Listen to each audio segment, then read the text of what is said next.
YouTube, what's up? It's your boy the Chad Zone. Alright, hope everybody's doing well. Sorry I hadn't put out a video in a while. I've been, fairly busy. But I promise you that I'm going to keep doing these as often as I can. Alright, so y'all just bear with me. Like I said, I'm new to the game. I'm new. Bear with me. Give old boy a break. Thank you. Okay? Anyways. Now that I got you on here, what I want you to do is please subscribe, hit the notification button, hit that little bell so when I drop these you'll know, and smash that thumbs up. That's what everybody else says. Figured I'd say it too. Why not? But anyways, now, the reason I'm on here, the reason I'm gonna, got another video coming, is the time of the year that we're in now is, we got bedding season happening. We have pre-spawn, spawn, and post-spawn. Everybody knows it, all right? It's one of my favorite times of the year, right? But we got something that's fixing to happen. Once this spawn ends, we have probably going to have the shad spawn start happening along with the herring spawn, which is really my favorite time of the year because that's when them largemouth, they get over their bedding time or whatever.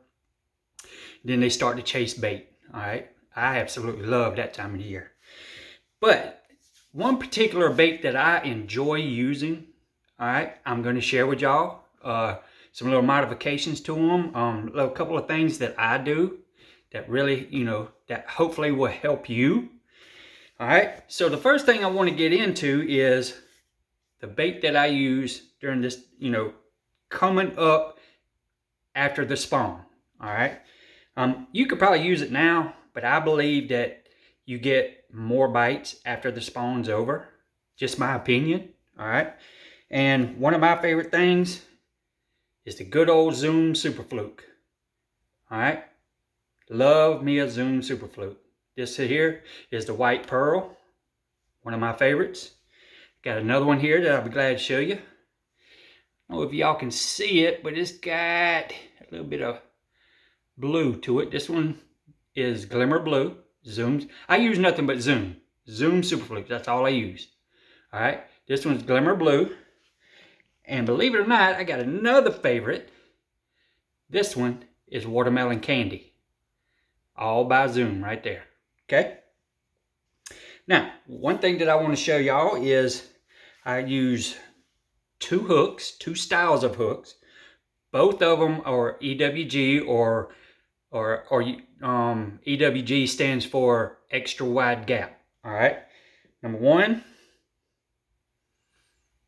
is a 4/0 EWG, and it's by Lunker City. Check that unique hook out. How it's got that long shank right there. Really, really good Super Fluke hook. I use this one for quite a bit of different applications, but I really like it for a Super Fluke.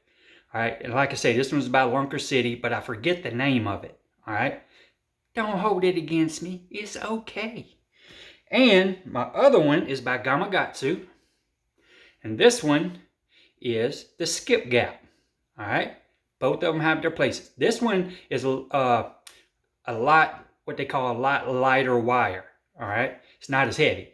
Okay, not as heavy as this one. If I put them up side by side, y'all can pretty much tell the difference. See the difference in them. One's a gaff, one ain't. Simple. All right. Now, let me show you how I rig it. All right, we're gonna go with the funny looking hook. All right, it's very simple. Okay, and the nose of the hook, in the nose right here. Now let me show you where I like to take it out of. Okay, I want the hook to pop through. If you come to the back side or the bottom of it, right there where the head gets solid, okay, I like to come out right there in that little groove right there. Okay, let me show you how you do it. All right. Very simple. All you do is come to the top of the head and you come directly to the top of that bend right there, or let me turn it this way so you can see the hook pop through. As it pops through that little portion of it right there. See where that hook's coming through? Bam! Right there. All right? And all you do is just slide it through. Slide it through, twist it, and let it sit. Just like that. Okay? Then, bend it up, poke your hole through, and let that sit right there on top. Just like that right there. Nice and straight. Then, if you want, you can just skin hook it. Just like that. Make it totally weedless. Alright? Simple. Alright, now, let me show you what it looks like with the other hook. Rig it the exact same way. Come in, come out, push it up, turn it, come out, and that hook sits directly on top. See the difference in the two? One was slightly bent in. This one sits directly on top. Okay, y'all see that? And then you can just skin hook this one too. Simple, simple, simple. All right, now, let me show you what I like to do into like some modifications that I like to do. All right. Number one, if the shad spawn's on or the heron spawn's on, my favorite color to throw is the glimmer blue or the white pearl. Okay. These two I throw religious. These right here. Plain and simple. Okay. Now, one of the little modifications that you can do is, I've already done it to this bait, so I'm going to go ahead and show you, is I'll dye that tail. Just like that right there. Dye the tail. All right. Get you some Spike It and just dye it. Makes a world of difference. If you can get them to hit the plain bait, fine, good, okay. But with that little bit of dye on it, or you know, Spike It marker pen or whatever, do it. It's phenomenal. All right. For my white one, I'll do the same thing with some chartreuse, or I'll use some orange, or I'll use some red, you know, or something of that nature. All right. Something just a little different. Okay. Now, when it comes to my watermelon candy, what I'll do is I'll use strictly the chartreuse dye on the tail of it. And let me explain to you why, okay? These two are for your shad and your heron spawn. This one is for when the bluegill are spawning, okay? I don't know why, but that bait right there, watermelon candy, mimics a bluegill better than any other one that I've ever seen or ever threw or whatever. All right. Now, there's a couple of modifications that I do that I would love to share with you. Number one, say that the shad spawn's on, you're throwing your white super fluke, but you're just not getting bit as often as you think. So what you want to do is you want to change something up a little bit. Well, I've come to realize, or I've come to use something that's very unique. It's probably been out, other people probably use it, but it's new to me. Well, I ain't gonna say it's new. I've been using it for a while now. I just kept it a secret, I guess you could say. But anyways, all it is just a little modified blade on a screw lock. That's all it is. And all you do is right there, just twist it in, just like that, into the head of your super fluke. I don't want it all the way in because I want it to hang enough, and I like it at a little bit of an angle to whenever you're popping it, that bait this will not go back and interfere with your bait. Does that make sense? This right here, I continue to spin. All right, and it's just something different that these fish have not seen. All right, that's what. And one of the cool things about that is it doesn't interfere with your hook. All right. I don't know how. It just don't. I don't know why, but it just don't. And I'll take that little thing and just put it in there. And they got them, and it's by it's a humdinger. They call it Poche Power Spinner. All right, can y'all see that? All right, that's what it is, and it comes in a pack just like that. And they have different types of blades that you can use. I particularly like the hammer blade, the hammer style. This one gives a little bit more thump, and that's just what I like. Now, let me get into one thing that I really like to do when it comes to my bluegill type bait, okay? Let me show you what I do. All right, first of all, let me explain to you the rod and reel setup that I use. Strictly, I don't ever change it. This works for me. Find a rod and reel combo that works for you, okay? But this is my setup. All right, see my fluke? It's a Dobbins rod, Fury series, 7.3 medium heavy. Okay, 7.3 because I like the long distance it gives me when I cast it. You can cast it effortlessly, and it's got great, when you set the hook, it's got the power to penetrate that fish's mouth. Everybody knows I'm a lose freak. There's my lose. This one's a speed spool. It's what I use for pretty much my flukes. It's the mock. All right, simple. 15, no, I just lied.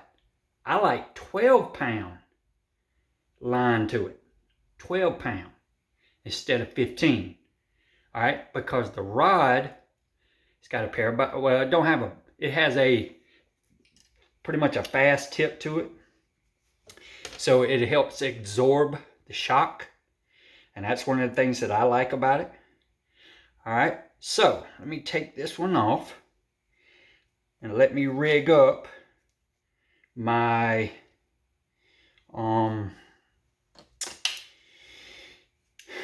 my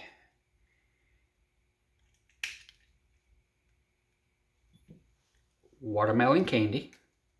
Had a brain fart right there. Did y'all see that? All right, now should have had all this set up before I started, but you know, here's what it is. All right, 12-pound line, and I always use, everybody knows, always use Cigar Red Label. Love that line, but teach their own. I use a swivel, okay, with about that much of a leader. I like a 2-foot, 1.5 leader, okay? Because that, if you don't use a swivel on this, even with a bait caster, it will twist your line, and it will cause you more of a headache than anything, all right? Now, what I'll do is, let me tie this hook on here real quick.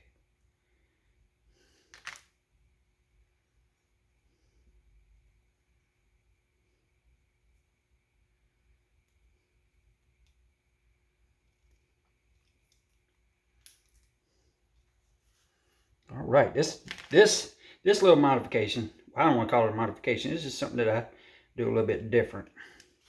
All right, let me get this rigged up. Y'all know this one right here. All right, let me go ahead and rig this one up. Get it in there.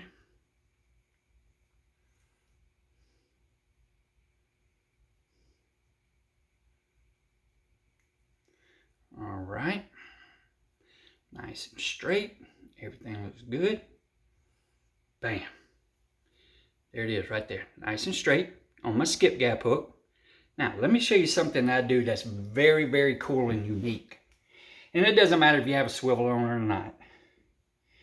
But I have in my hand a weight that's made by Gremlin. And it's a 1/32 ounce weight. And it's just a little old bullet weight that you pinch on. See how it's got the opening? Now let me show you how I rig this, okay? I want this weight, when I put it on my bait, to sit right there on the nose of that bait. Just like that. Y'all see that? Just like that right there. All right. Very cool. Now, probably think to yourself, okay, Chad, what does that do? Number one, y'all know I like my flukes to stay below the water collar. All right, but this is a little bit different action. Okay, this is something that I discovered a long time ago. I've been doing this a while. And what it does is, with that little weight right there, is it takes and spirals downward instead of it. Normally, when you don't have a weight on it, it'll fall like this, or it might fall just a little nose down. But this, I'll go down like this, and it'll spiral all the way down, okay?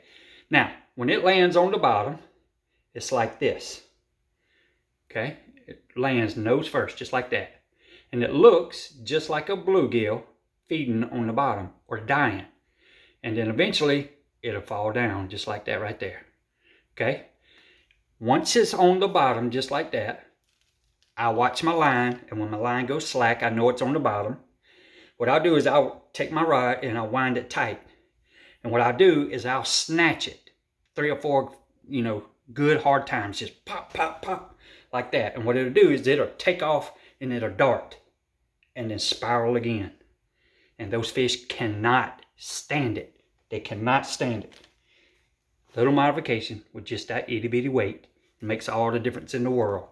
If you can't hit them to hit that bait by itself. Put that little weight on there, let it spiral, and you'll see the difference. All right? Again, shad color, glimmer blue, with your tail dye, and pearl white. And I'll take and dye that tail right there, either orange, red, or chartreuse. One of the 3. Whatever's going to get me bit. Okay? So that's pretty much it in a nutshell. Went over my rod setup, reel setup, hooks, everything. So do me a favor in the comments below. Tell me what you liked about it. Tell me what you didn't like about it.